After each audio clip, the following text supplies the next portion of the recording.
Alors Sandrine, pour le club France Loisirs, c'est donc par essence un club et on attend d'un club qu'il ait une vraie connaissance de ses adhérents. Où est-ce que vous en êtes justement en matière de connaissance client et comment est-ce que cette connaissance permet-elle de servir des problématiques de personnalisation et pour répondre justement aux fameux objectifs que vous nous avez listés en introduction?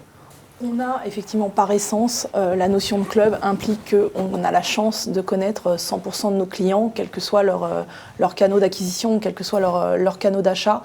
Et on a aussi l'extrême chance, je pense, d'avoir une base client unique.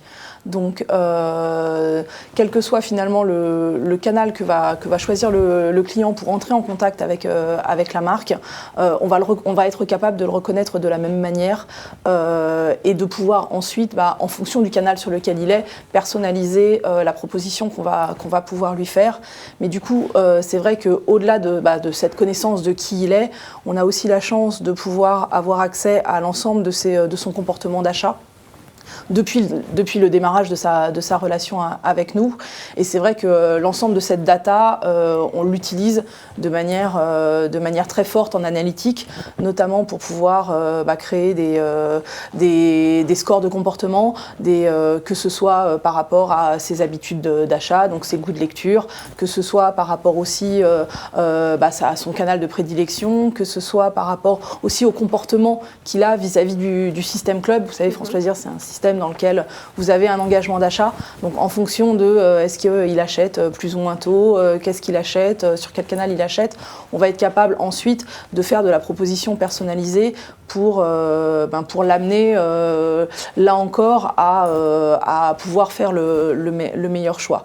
Donc c'est vrai qu'on a une énorme partie analytique et beaucoup de data mining au niveau de l'ensemble des données disponibles au sein du club.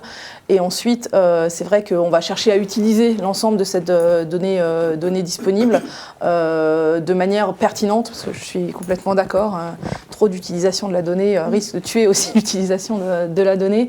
Et donc, c'est vrai qu'on va croiser 1, 2, 3 scores ou trois analyses pour pouvoir derrière personnaliser la proposition qu'on va faire, pas uniquement dans le message qu'on va adresser, mais aussi dans le canal par lequel on va communiquer avec le client. C'est vrai aujourd'hui qu'on a un gros tiers de nos clients qu'on appelle mixtes dans notre jargon interne, c'est-à-dire c'est des clients qui un coup vont en point de vente, un coup vont sur le site, un coup vont au téléphone ou dans la VPC traditionnelle.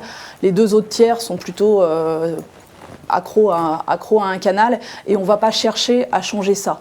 Quelqu'un qui veut aller acheter dans son point de vente parce que plus nous aussi on a une chance d'avoir un réseau de proximité relativement fort, donc quelqu'un qui aime aller dans sa boutique, on ne va pas chercher à le faire venir coûte que coûte sur le site. On s'aperçoit qu'il vient sur le site naturellement pour prendre de l'information et en large majorité. Après il fait son achat dans le point de vente et tant mieux. Donc du coup ce qu'on va faire c'est que voilà, on s'est aperçu que des clients par exemple